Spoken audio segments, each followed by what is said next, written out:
자, 여러분 안녕하세요. 자, 오늘은 지난 시간에 뒤를 이어서 이제는 드디어 2단원이죠. 바로 일제시대의 일본의 침탈과 관련된 내용에 대해서 수업을 진행을 하도록 하겠습니다.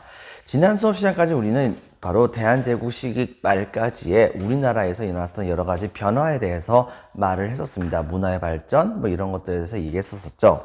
자, 하지만 그런 문화의 발전을 뒤로 하고 드디어 우리나라가 멸망을 하게 됩니다. 그리고서 일제의 강압적인 통치를 받게 되는데요. 바로 이번 시간에는 그 내용에 대해서 살펴보도록 하겠습니다. 자, 이제부터 한번 살펴볼까요?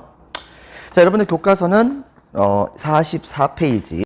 자, 그 다음에 또 하나 바로 프린트는 1페이지에 해당이 됩니다. 자, 두 번째 민족운동의 전개에서 1번 일제의 억압적인 통치, 즉 요번 단원에서는 적어도 일제의 통치가 어땠었는가, 그 다음에 그에 따라서 국외와 그 다음에 국내에 바로 우리나라 사람들의 저항이 어땠었는가에 대해서 우리가 살펴본다고 생각을 하면 되는 거예요. 자, 이러다 보니까 먼저 우리가 살펴볼 것은 일제의 통치가 어떻게 했었다라고 하는 것을 알아야지 우리 민족의 반응이 어떤 것이었는가를 이해할 수가 있는 거 아니겠습니까? 그러니까 먼저 일제의 통치 정책에 대해서 우리가 살펴볼 필요가 있어요. 일제의 통치 정책은 크게 본다고 한다면 세 개로 나뉘어진다 볼 수 있겠습니다. 첫 번째, 바로 1910년 8월 29일 이후부터 바로 3.1운동 직전까지의 일제 통치, 이 통치 시기를 일컬어서 우리는 무단 통치라고 얘기를 하고, 그 다음에 1919년 3월 1일 이후부터 바로 1930년대 초반 정도까지에 해당되는 그 시기에 일제의 통치 방식을 일컬어서 우리는 문화 통치라고도 얘기합니다. 그 다음에 세 번째는 1930년대 초반서부터 그 다음에 일제가 패망하는 그 순간까지 일제가 시행했었던 그런 정책이 있었었는데요. 이거 같은 경우에 보통 이제 민족 말살 정책이라고도 보통 우리가 살펴볼 수가 있겠죠. 바로 그 단계에 따라서 일제가 통치 방식이 바뀌게 되는데요. 바로 그 중에서 첫 번째에 해당하는 무단 통치에 대해서 이야기를 하도록 하겠습니다. 자, 먼저 이 무단 통치에 대해서 보면 우리는 다음과 같이 이야기를 할 수가 있을 것 같아요. 자, 드디어 우리나라가 망합니다. 일제는 우리나라가 망했으니까 당연히 우리나라를 통치하기 위한 기관을 새롭게 만듭니다. 그 통치하기 위해서 만들었던 기관이 바로 조선총독부라고 합니다.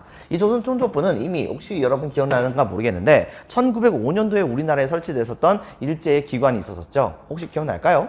바로 통감부였습니다. 통감부가 점차 바로 그 기능을 확장해가지고서 조선 총독부로 이제 확장된 모습을 보여줬던 것이라 생각을 할 수가 있겠습니다.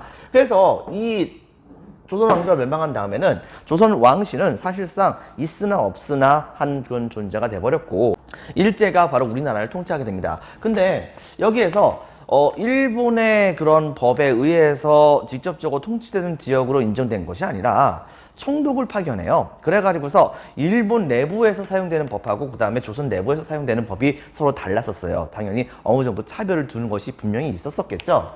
자, 그리고 이때 당시에 우리나라 사람들이 일본 사람들에게 좋아가지고서 이제 합병된 건 아니잖아요. 이러다 보니까 아무래도 우리나라 사람들의 길을 누를 생각이었을까요? 일제는 이때 당시에 바로 육군과 그 다음에 혹은 해군의 대장 출신에 해당되는 그런 사람들을 조선의 총독으로 주로 임명을 합니다. 자, 그렇게 하고선 바로 이 총독은 그러면 하는 일이 무엇이냐? 바로 첫 번째, 입법.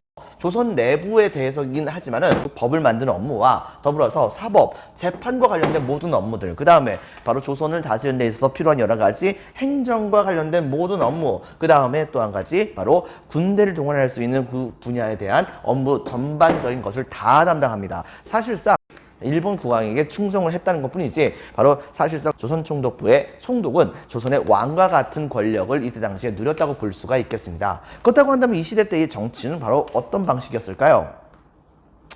우리나라 사람들의 상당수는 나라가 망했을 때 많은 사람들이 흐느껴서 울었던 것이 사실입니다. 하지만은 지방에 있던 백성들의 경우에는 나라가 망하든 말든 그게 무슨 상관인가라고 생각하는 경우가 정말 많이 있기도 했었겠죠. 왜냐면은 일본 놈이 빼앗아가거나 양반 놈들이 빼앗아가거나 그건 마찬가지 아니겠는가 뭐 이런 식의 생각을 하는 사람들도 분명히 있었을 겁니다. 근데 이제 문제가 뭐가 있었냐면 바로 일제에게 우리나라가 국권을 강탈당한 다음부터는 우리나라 국민들은 식민지 백성으로 사는 것이 얼마나 서러운 것인지를 제대로 느끼게 됩니다. 여러분들, 자, 바로 그 내용을 한번 살펴보겠습니다. 첫 번째는 바로 무엇이냐면 일제는 우리나라를 헌병경찰제를 통해 가지고서 이때 당시에 통치를 해나갔었어요. 즉 헌병이라 함은 군인들의 경찰을 의미하는 거거든요. 근데 이 군인들의 경찰에 해당되는 사람들을 동원해 가지고서 우리나라를 통치한 거예요. 그리고 우리나라에 파견됐었던 그런 군대 숫자가 우리나라 전체를 커버할 수 있을 정도로 많은 숫자에 해당되는 군대가 파견됐던 것은 아닙니다. 당연히 헌병들의 그 숫자도 그만큼 많다고 볼 수는 없었겠죠.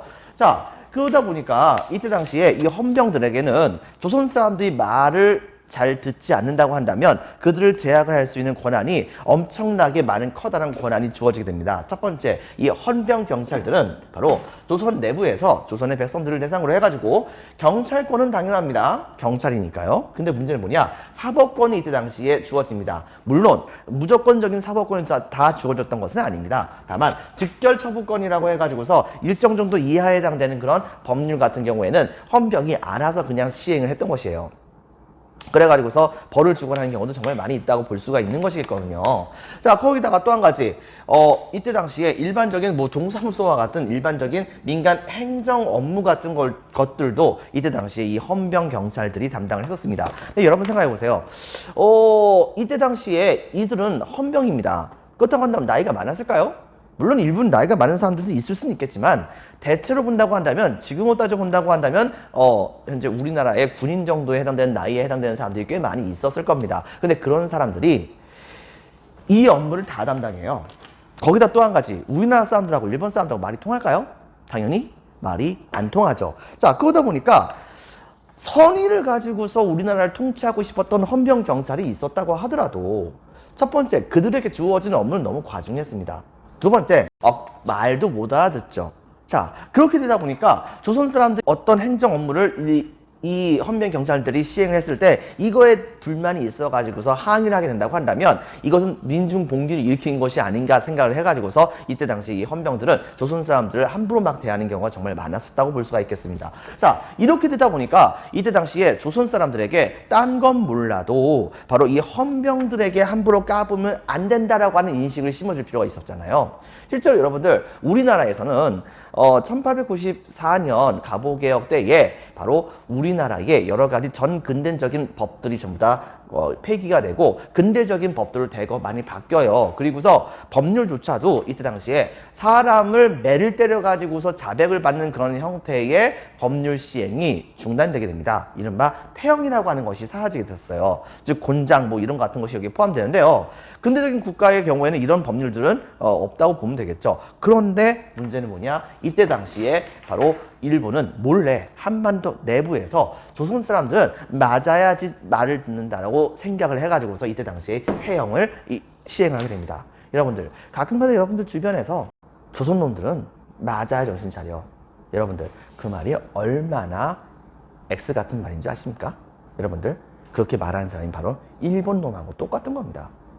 바로 이런 식의 인식들을 근데 그분들이 갖게 되었던 가장 큰 이유는 그 시절 때의 우리들의 선조들이 생각했었던 그런 인식들이 그대로 우리 마음속에 계속해서 내재화돼 가지고서 지금까지 이어지는 모습을 볼 수가 있는 것입니다. 여러분 생각해 보세요.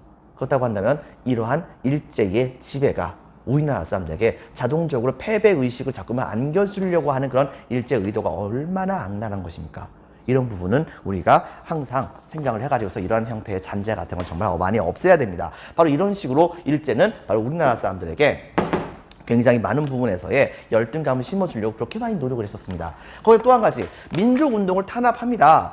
물론 의병운동이 다 무너졌어요. 그 다음에 애국개몽운동도 다 무너졌죠. 그런 상황에서 우리나라 사람들이 일제에게 더 이상 저항을 어떻게 하겠습니까? 그렇긴 한데 그럼에도 불구하고 제2의 의병운동이라든가 제2의 애국개몽운동 같은 것이 벌어지는 것은 확실하게 막아야겠다고 생각했던 것입니다. 때문에 당시에 중추원이라고 해가지고서 한국인의 대표들을 모아놓고서 그 다음에 그 대표들, 물론 이제 그 대표들은 대표적인 친일파에 해당되는 사람들이었겠죠. 근데 바로 이런 대표들을 모아놓고서 이런 대표들에게 총독이 바로 한국 통치에 대한 여러 가지 자문을 구한다는 명목으로 중추원이라고 하는 곳을 국회처럼 이때 당시에 만들어 놓긴 했지만 이건 그냥 허수아비예요. 실제로 그래가지고 어떻게 했었냐면은 그거 이외에는 우리나라 내부에서는 공식적으로 어떤 형태로든 간에 정치 활동하는 것이 금지가 됩니다. 여러분들. 거기다 플러스 언론 못해요. 출판 못해요. 사람들 모이면은 경찰들한테 잡혀가가지고서 두드려 맞아요. 여러분들 결사 단체 같은 거 제대로 만들 수가 없습니다. 이런 것들이 전부 다 금지가 되고, 그 다음에 이미 구원말 시대 때에 만들어졌던 거의 대부분의 신문들 있죠. 황성신문이라든가 제국신문이라든가 대한매일신부라든가 이런 것들은 싸그리 다 폐간당합니다. 단 대한매일신부만 빼놓고. 왜? 가장 반일적인 신문이었으니까 그 신문에게 보복을 해야죠. 그래가지고서 지난번에도 한번 얘기했었지만 대한매일신보는 그대로 강탈당한 다음에 그 다음에 일제가 그냥 매일신보라는 이름으로 총독부에 여러 가지 했었던 행정 업무 같은 것을 조선 사람들에게 홍보하는 홍보지로서 전락을 시켜버리게 됩니다. 바로 대한매일신보에 대한 엄청난 모욕이라고 볼 수 있겠죠. 바로 이런 측면이 있었던 걸 여러분 같이 기억을 해주기 바랍니다. 자, 그 다음에 교육. 우리나라가 일본이 됐습니다. 그러니까 우리나라 사람들께 우리나라 말을 가르칠 필요가 있을까요? 그런데 조금은 좀 눈치를 볼 필요는 있어요. 때문에 이때 당시에 한국어 과목을 만들긴 했습니다. 근데 웃긴 건 뭐냐면 한국에서 한국어 과목은 바로 국어가 아니고 제2 외국어로 임명됩니다. 그리고서 국어는 뭘까요? 바로 일본어였던 거죠. 당연히 국가에서 시행됐던 모든 교육은 일본어를 중심으로 시행이 되게 됩니다. 이렇게 되다 보니까 국가가, 즉 총독부가 만들었던 학교들의 경우에는 전부 다 일본어를 사용하는 것이 원칙이 되었다 볼 수 있겠고, 이렇게 되는 과정 중에서 일부 민족주의적인 그런 학교들의 경우에는 물론 일본어를 공부하는 경우도 있긴 있었겠지만 반대로 이제 한국어를 되게 많이 가리키는 모습을 보여주기도 했었습니다. 자, 그리고 또 한 가지, 한국인들의 경우에는 그나마 별로 그렇게 많지도 않았던 학교들도 이때 당시에 등교를 시키지 않아요.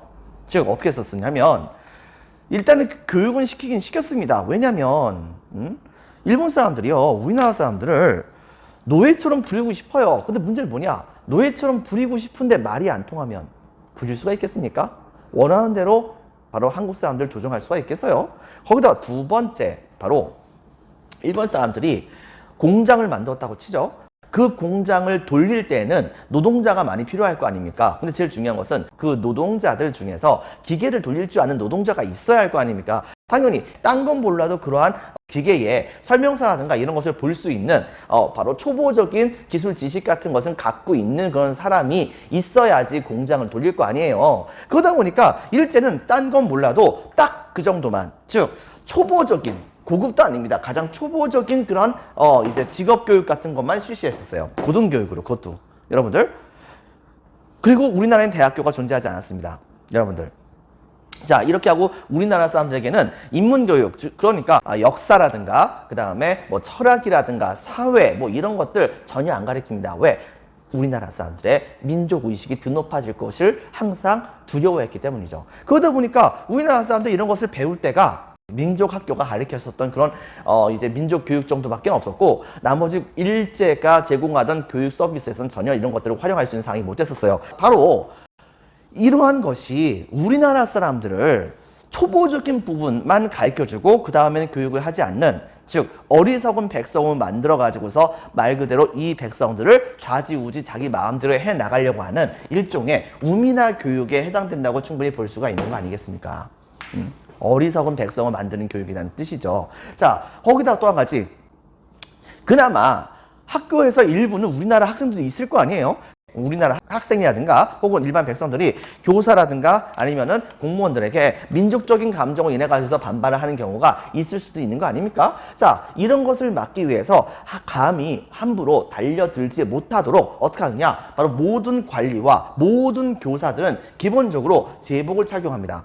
뭔가 군복 같은 것을 딱 입어요. 자, 그렇게 한 다음에 또 한 가지, 모든 사람들은 전부 다 한쪽에는 칼을 착용합니다. 대검은 착용하죠. 자, 무슨 말이냐? 여러분, 이때 당시에 바로 여러분들이 학교에 앉아 있는데 앞에 있는 선생님이 검과 제복을 딱 입고 왔어요. 자, 그리고 어떤 선생님이 뭔가 막 그냥 잘못 가르쳤어요. 그래가지고서 어떤 학생이 선생님 그거 아닙니까? 라고 딱 얘기하면서 이제 질문하는 그 순간 선생님은 당황해가지고 저 자식이 지금 날 깔보는 거 아닌가? 라고 생각합니다. 그렇게 된다고 한다면 어떻게 하겠습니까? 선생님은 바로 그 자리에서 바로 칼을 끄집어 내려가지고서 그 학생을 향해서 칼로 휘두르면서 빠가야로 막 이렇게 얘기한단 말입니다. 여러분들, 그렇다고 한다면 그 학생은 두려울까요? 웃길까요? 여러분은 지금 앉아가지고서 웃을지 모르겠지만 그 시대 때에 바로 학생들은 두려워서 벌벌 떨면서 조사에게 무지막지한 체벌을 당했을 겁니다. 여러분들, 바로 그 시대 때에 우리나라의 선조들이 바로 그렇게 살아오셨던 것입니다. 말 그대로 나라 잃은 서름이라고 하는 것이 어떤 것인지를 정말 제대로 느끼게 되었던 것이죠.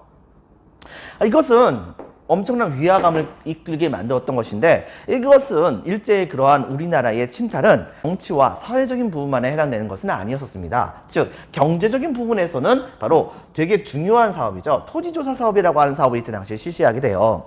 이미 여러분도 알다시피 광무개혁 당시 때의 고종 황제는 바로 전국에다가 근대적인 그런 소유권을 확립할 목적으로 지계 및 양전 사업이라고 하는 것을 실시를 하긴 했었어요. 그것도 근데 완전하게 실시한 것도 아니긴 하지만, 그런데 이제 이것도 많은 각 지방에 있었던 양반이라든가 이런 사람들이 저항을 하도 많이 하는 바람에 제대로 조사도 이루어지지 않은 상태였었는데, 일제는 광무개혁 당시 때 시행이 됐었던 지계 및 양전 사업을 계승해 가지고서 바로 전국에 있는 토지를 조사한다는 명목으로 이때 당시에 토지조사 사업이라고 하는 것을 실시합니다. 근데 이것이 정말 가관이에요.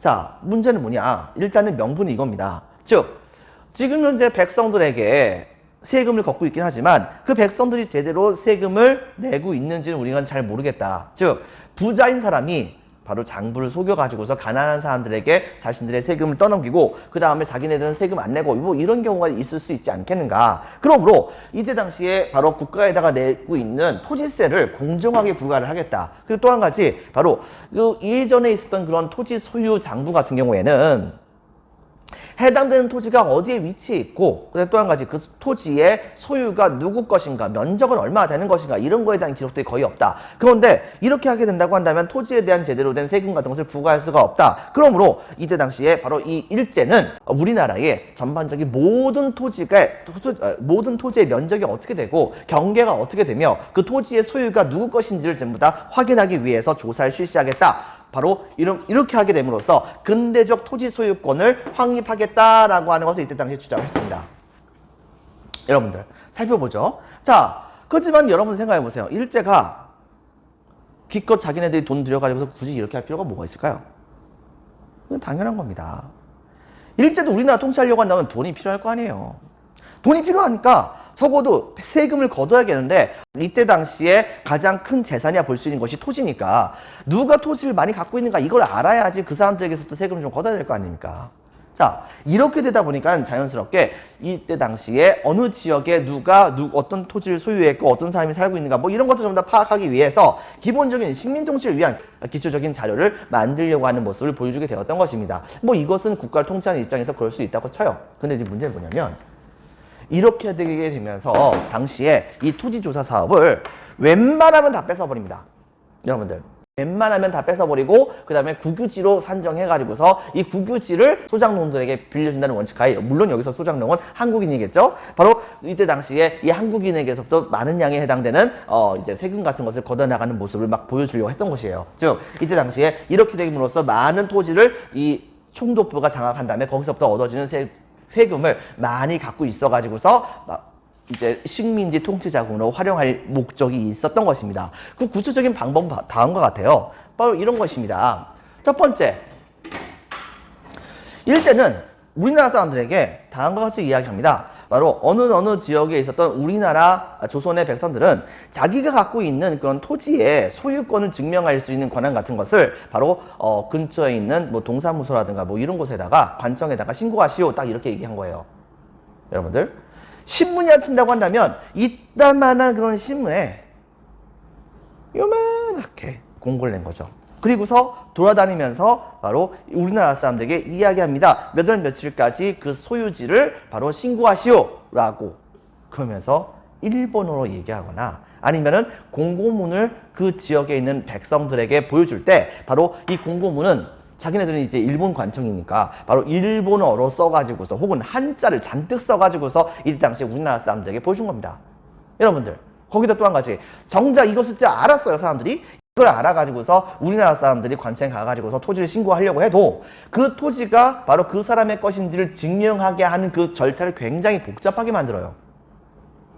그러다 보니까 실제로 생각보다 굉장히 많은 사람들이 이때 당시에 토지를 일제에게 뺏기게 됩니다. 무슨 말이냐면 몇몇 사람들은요, 여러분들, 일본 놈들이 그런 토지를 지금 조사한다고? 아니, 나의 토지는 내 거다.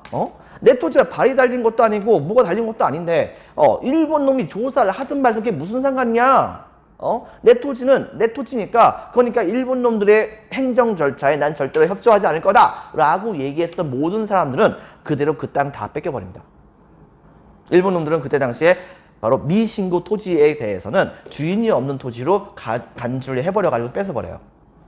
자, 그리고 이때 당시에 왕실의 토지 뺏어버립니다. 관청 소유의 토지 뺏어버립니다. 그리고 사실상 민간인들에게 소유권이 넘어갔다고 생각되었었던 관청 소유라고 명목으로 적혀 있었던 토지들 싹 다 뺏어버립니다. 여러분들, 그 외에도 예를 들면은 문중의 토지, 즉 김씨 가문이라고 한다면 이 김씨 가문의 소유의 이제 선산이라든가 이런 거 있을 거 아니에요. 그러니까 조상들의 묘를 이제 모시는 그런 산 같은 거 있을 거 아니에요. 근데 그런 산 같은 것이 있다고 한다면 일제의 경우에는 단체가 토지를 소유한다는 것 자체를 별로 인정하지 않아요. 자, 이렇게 되다 보니까 이때 당시에 바로 이 선산을 그럼 누구 소유로 할 것인가를 가지고서 가문끼리 미친 듯이 싸움을 벌이게 합니다. 그리고서 결과적으로는 신고할 날짜를 놓치잖아요. 그러면 일제가 그걸 강제로 뺏어버리죠. 또 한 가지, 보통 보면은 마을 공유지가 있습니다. 예를 들면은 우리나라 사람들은 바로 땔감을 갖고 와가지고서 온돌로 살잖아요. 그런데 온돌로 살려고 한다면 땔감이 필요한데 땔감이 날 곳은 바로 어디냐? 바로 마을 근처에 있는 바로 숲속에 나무들을 일부 베어와가지고서 땔감을 썼던 것이죠. 자, 문제가 뭐가 생기게 됐었느냐? 바로 이때 당시에 마을 공유지라고 하는 것도 누구 소유라고 하는 것이 없잖아요. 그러다 보니까는 마을 전체의 공동 소유라고 하는 것 자체를 인정을 해버리지 않습니다. 그래가지고서 어떻게 했느냐? 아예 마을 공유지를 그대로 압수해가지고서 국유지로 바꿔버린 다음에 그 토지에서 바로 땔감을 베어가는 사람들은 법에 처벌을 받을 것이다. 뭐 이런 식으로 엄포를 내가지고서 마을 사람들은 하루아침에 갑작스럽게 땔감을 얻을 수 있는 공간을 전부 다 잃어버리게 됩니다. 예를 들면요. 자, 이런 식으로 해가지고서 이때 당시에 토지를 빼앗기게 되었고, 이때 당시에 우리나라는 토지에 대해서의 소유권은 크게 보면요, 두 개가 있습니다. 하나는 소유권이라고 하는 거죠. 토지가 내 것이다 라고 하는 것. 그리고 또 한 가지, 바로 토지를 소유한 사람에게 1년에 얼마 정도에 해당하는 돈만 준다고 한다면 바로 그 토지에서 무엇을 재배하든 상관없는 바로 소장농이 갖고 있는 바로 경작권이라고 하는 권리가 있었어요.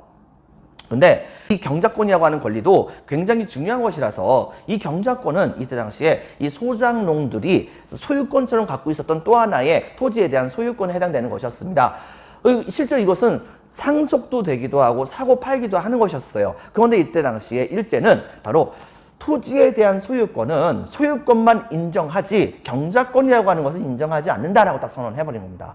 잘 이해가 안 되는 사람들에게 이렇게 얘기를 할게요. A라고 하는 사람이 집을 소유했는데요, B라고 하는 사람이 바로 A라고 하는 사람에게 전세금을 내고서 그 A라고 하는 사람의 소유의 집에서 바로 전세살이를 합니다. 근데 문제는 뭐냐? 갑자기 국가가 바뀐 거예요. 바뀌어가지고서 지금 현재의 바로 집의 소유자를 국가가 등록을 하도록 하겠다, 이게 딱 선언한 거죠. 그렇다고 한다면 이때 당시에 당연히 A도 바로 집에 대한 소유권을 인정을 받아야 되는 것이고, B의 경우에는 그 집에 대한 소유권은 아니지만 그 집에서 살 수 있는 권한을 인정받아야 될 거 아니에요. 근데 그 국가가 전세살이하는 그 사람의 바로 이 전세권을 인정을 안 해버리는 겁니다. 그럼 어떻게 되는 거예요? 여러분들, 바로 전세권이 날아가니까 당연히 그 B는 A에게 그대로 전세금 떼어먹히고 그대로 A에게 쫓겨나야 되는 그런 사태가 벌어지게 되는 것입니다. 우리나라 소장농들 얼마나 엄청난 분노가 마음속에 가득가득 차 있겠습니까? 근데 그러면 뭐합니까? 우리나라 사람들이 일제에게 함부로 말할 수 없을 정도로 일본이 강력한데, 그래가지고서 우리나라 사람들 이거에 대한 분노가 말 그대로 목구멍 끝까지 올라오게 됩니다. 여러분들, 이런 점을 여러분 같이 기억을 해주시고요.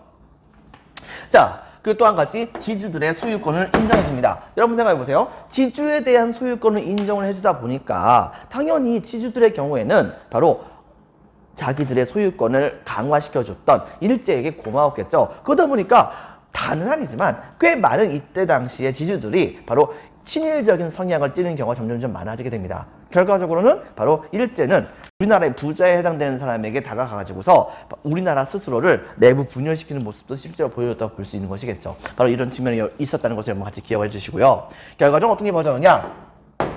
이것은 우리나라가 지게미 양전 사업을 시행한 다음부터 계속해서 이 사업을 진행해도 끝을 내지 못했었었는데 일제는 이 제도를 8년 만에 완벽하게 끝내버립니다.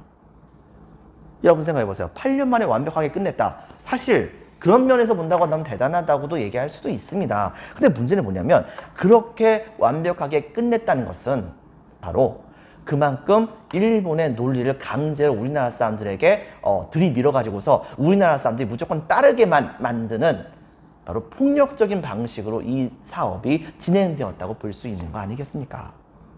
이러니까 우리나라 사람들이 정말 안타깝다고 볼 수 있겠죠. 자, 이렇게 해가지고서 이때 당시에 많은 토지를 일본이 갖게 됩니다. 이때 당시에 경작을 할 수 있는 거의 대부분의 토지 중에서 약 40%가 일제에게 뺏겼대요. 여러분들. 그리고 살림의 경우에는 그것보다 훨씬 더 많은 퍼센테이지에 해당되는 그런 살림들이 일제에게 다 뺏기게 됩니다. 자, 가끔가다 보면 말이죠. 식민지 시대 때 일제가 바로 우리나라를 다스렸기 때문에 우리나라의 살림이 그나마 좀 유지가 잘 된 것이다. 뭐 이렇게 얘기하시는 분들이 계시는데 겉모양만 보고서 그렇게 얘기했던 것이죠. 바로 그만큼 살림이 어려웠다고 한다면 백성들도 살 수 있는 방도를 마련하고 그렇게 한 다음에 살림을 보호해야죠. 무조건 바로 우리나라 사람들은 거기에서 땔감을 얻지 못하게 만들고 그리고 나서 살림을 보호했다? 그렇다고 한다면 결과적으로 우리나라 사람들은 그 살림을 녹화한 것 때문에 죽게 만든 겁니다.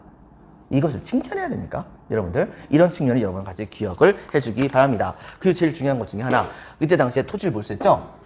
이 몰수된 토지는 어떻게 되는 줄 아세요? 여러분들 이때 당시에 일본은 뭐 영국이라든가 서양의 대부분의 나라들이 만들었었던 공기업이 있습니다. 이 공기업을 일컬어서 보통 우리는 뭐라고 부르냐면 동인도 회사라고 하는데요.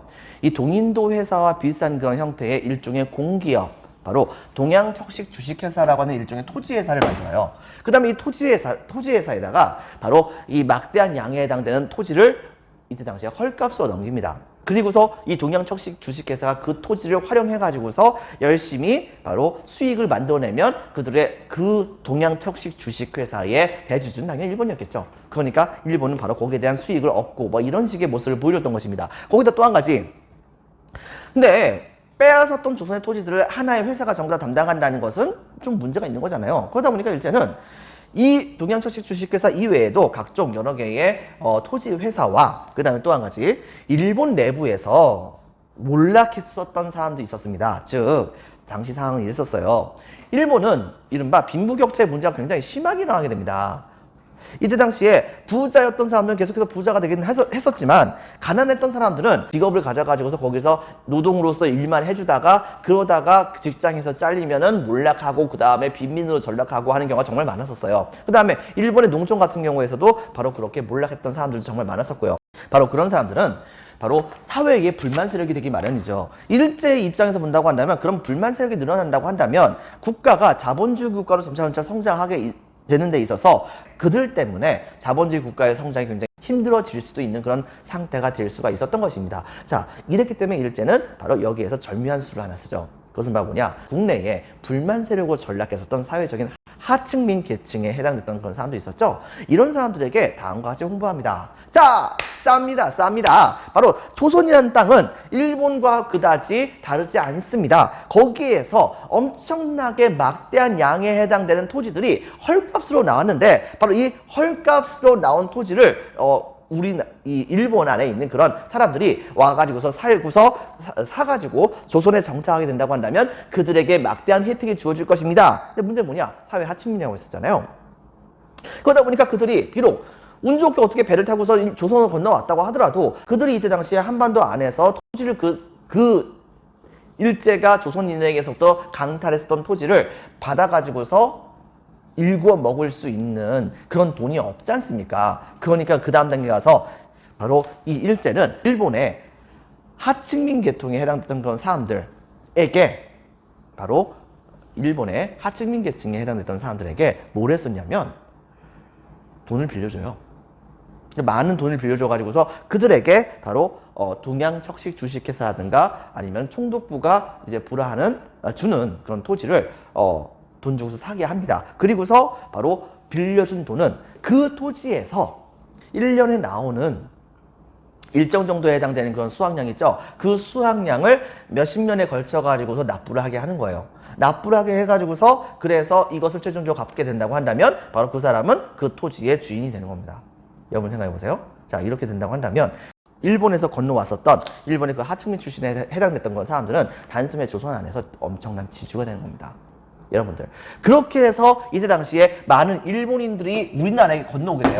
그러다 보니까 자연스럽게 그 일본인들은 그런 방식을 이용해 가지고서 조선 안에서 대지주가 되는 거죠. 그리고 이거에 따라 가지고서 굉장히 많은 농민들은 자기 토지였던 곳에 갑자기 이 토지를 자기 토지였던 곳이 순식간에 뺏겨버리게 되고, 그 다음에 그 뺏긴 토지를 바로 일본인 지주가 사가지고서 바로 그 토지에서 원래 자기 토지였던 곳에서 소작농으로 전락을 하게 되는 그런 사태가 벌어지게 됩니다.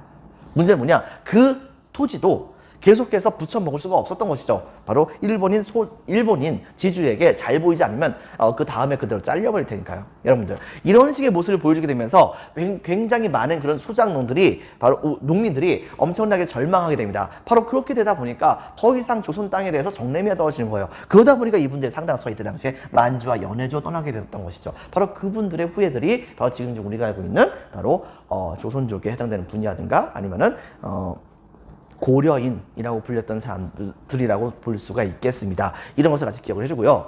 그다음에 마지막으로 이제 회사령에 대해서 한번 살펴보겠습니다.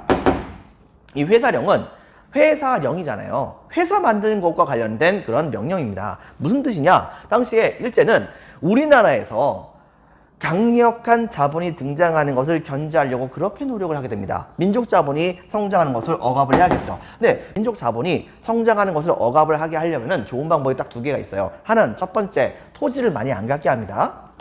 그리고 두 번째 뭐 하느냐? 바로 자본주의 사회에서 돈을 많이 버는 존재는 바로 회사니까 회사를 조선 사람들이 만들지 못하게 하는 거예요.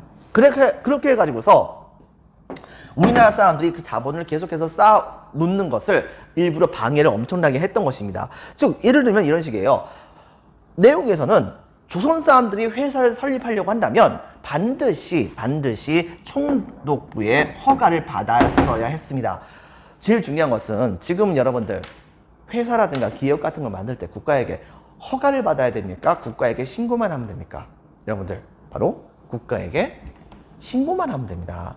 신고하고 국가가 이것을 허가하지 않는 그런 상관없이 그냥 이때 당시에 상관없이 그 사람은 기업을 할 수가 있어요. 그게 원칙인데 이때 당시에 조선 총독부는 바로 조선 사람들이 조선 안에서 기업을 만들겠다라고 얘기한다고 한다면 가진 수단과 방법을 가리지 않고서 허가를 안 내줍니다.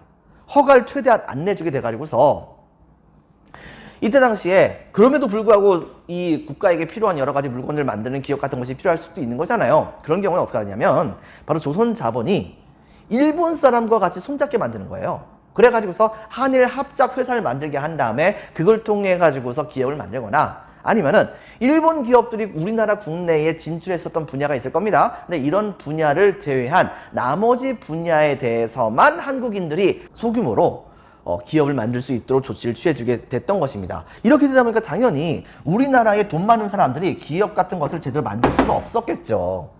자, 이렇게 되다 보니까 봐요. 땅은 다 뺏겨서 농업 망했죠. 그 다음에 또 한 가지, 회사를 좀 만들려고 해도 회사를 못 만들게 해요. 그러니 한국 사람들이 돈 벌 수 있는 방법이 뭐가 있겠습니까? 거기다가 또 한 가지, 바로 이때 당시에 우리나라의 각종 산림, 그 다음에 어장, 광산 전부 다 일본인이 관리합니다. 거기다.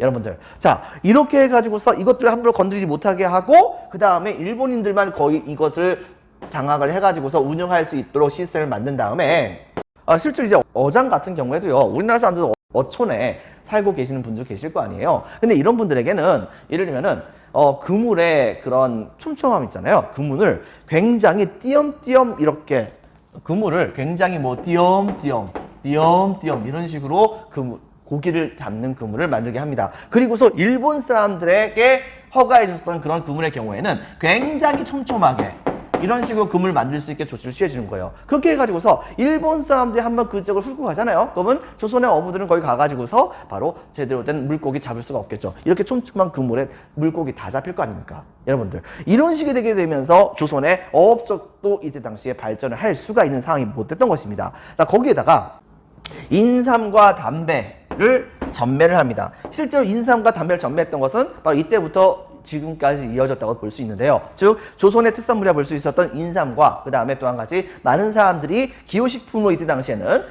피고 있었던, 그렇지만 지금은 거의 마약 수준에 볼 수 있었던 사회 악과 같은 그런 기호식품. 자, 그런데 바로 이러한 인삼과 담배를 국가, 즉 총독부가 완전히 전담해가지고서 국민들에게 판매를 합니다. 이렇게 되다 보니까 거기에서 얻어지는 막대한 이익 장난 아닙니다. 거기다가 이때 당시에 한국인의 경제 활동을 다 억압해요. 야, 여러분 생각해 보세요.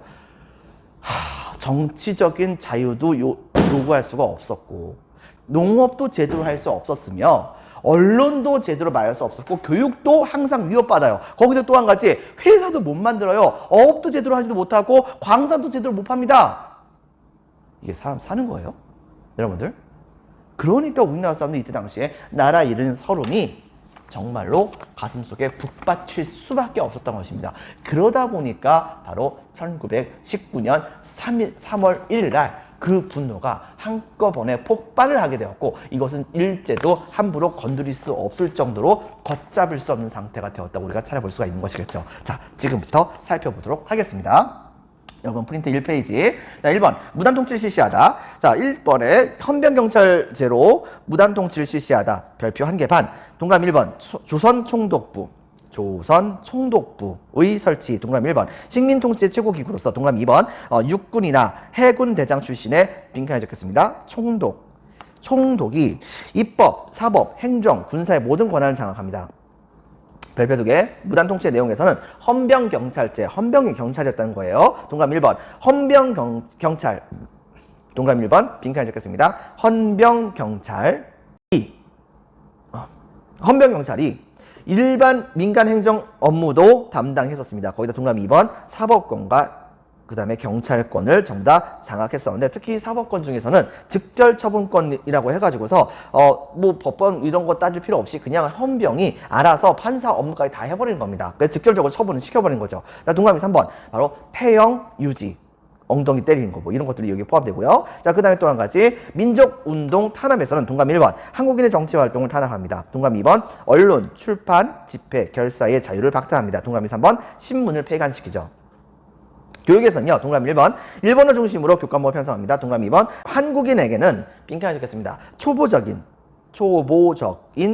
실업 기술 교육, 초보적인 실업 기술 교육만 시켰다는 점. 이것 때문에 이것은 곧 조선 사람들이 특별하게 생각하지 말고 그런가 보다 하고 그냥 따라가도록, 식민 지배에 순응하도록, 그 다음에 조선 사람들의 노동력을 활용하기 위해서 시행됐던 것이라 볼 수 있겠습니다. 한마디로 바로 무엇이냐, 조선 사람들을 조금밖에 모르는 그냥 바보 백성들로 만들려고 하는 정책이었던 것이죠. 이른바 빈칸에 적혔습니다. 우민화 정책.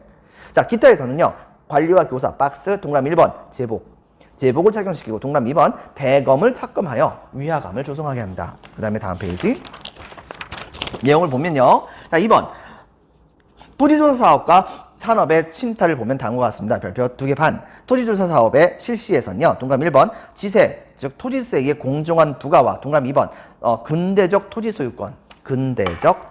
소유권을 확립시킬 목표로 이걸 시행한다고 선전했죠. 하지만 실제로는, 자, 식민통치 빈칸에 적혔습니다. 식민통치에 필요한 기초자료 및 재정 확보 목적이었습니다. 바로 총독부에 돈이 부족하니까 그것을 채우려고 했던 겁니다. 자, 그 다음에 또 한 가지, 자, 방법에서는요, 토지조사 사업 자체가 또 매우 중요합니다. 별표 따로 쓰지 않는다고 하더라도 다 알아두는 게 좋아요. 자, 그래서 방법은 직접 신고 원칙입니다. 누가 간접적으로 신고해줘도 안 돼요. 그리고 신고한 절차도 복잡해요. 그리고 신고하라는 홍보도 별로 안 합니다. 그렇게 하고 나서 어떻게 했느냐, 이때 당시 이들은 동그라미 1번 무신고 토지나, 그 다음에 빈칸 적혔습니다. 국유지, 황실 및 관청 소유의 토지는 또 한 가지, 동그라미 2번 자, 문중 토지나 마을의 공유지 싹 다 몰수합니다. 거기다 또 한 가지, 동그라미 3번 소작농들의 소유권이 아니고 이제 경작권이라고 하죠. 그 토지에서 경작을 할 수 있는 권리, 이것을 이때 당시에 전부 다 없애버립니다. 그렇게 되면서 하루아침에 소작농들은 거지가 돼버리는 거죠. 자, 그리고 또 한 가지 동그라미 4번 지주의 소유권만 인정하게 되면서 바로 부자였던 사람들은 일제의 통치 제도에 대해서 호감을 느끼게 만드는 그런 모습도 보여줬던 것입니다. 자, 그리고 결과에서는요.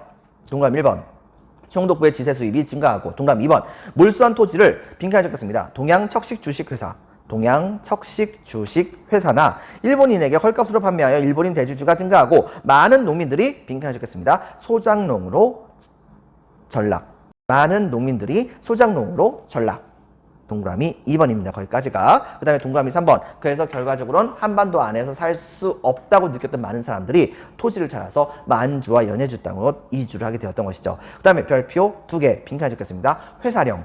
회사령의 공포. 회사령을 이제 반포했다는 얘기입니다. 즉 목적은 동그라미 1번 민족 자본의 성장을 억제합니다. 우리나라 사람들의 자본력을 없애려고 했던 것이고, 동그라미 2번 한국인들의 기업 설립을 아예 막으려고 했던 것입니다. 때문에 내용에선 동그라미 1번 회사 설립 시 총독부에 빈칸에 적겠습니다. 허가를 받아야 한다라고 얘기해요. 그리고 동그라미 2번 사실상 한국 기업의 설립은 일본 기업이 진출하지 않은 부분만 허용하게 됩니다. 그렇게 하고 나중에 또 이제 일본 기업이 진출하잖아요. 그렇다고 한다면 그 우수한 일본 기업들이 한국 기업들을 흡수하는 모습을 보여주게 되면서 우리나라의 자본들은 사실상 일본의 자본에게 전부 다 이제 속해지는, 종속되는 그런 모습을 보여주기도 했던 것이죠. 결과적으로는 이런 상황에서 무슨 놈의 자본이 성장합니까? 이러다 보니까 결과에서는요, 한국 자본에 의한 기업 설립이 부진되게 되고, 그리고 동그라미 3번 기타에서는요, 바로 동그라미 1번 산림, 어장, 광산 등에 대한 법령을 제정합니다. 그리고 또 한 가지 동그라미 2번 인삼, 담배에 대한 빈칸에 적겠습니다. 전매제, 아이어입니다. 전매제, 아이어입니다. 빈칸에 적겠습니다. 이것을 실시했습니다. 결과적으로는 이렇게 해가지고서 얻어지는 그런 막대한 이익은 총독부가 다 먹죠. 그 다음에 동그라미 2번 바로 한국 사람들의 경제활동을 억압하게 되면서 일본인들이 나중에 한국으로 진출할 수 있는 일종의 빈터를 만들었다고 볼 수가 있는 것이겠습니다. 자, 여러분들 이런 점을 기억해 주시고요. 오늘은 여기까지 하도록 하겠습니다. 수고 많으셨습니다. 감사합니다.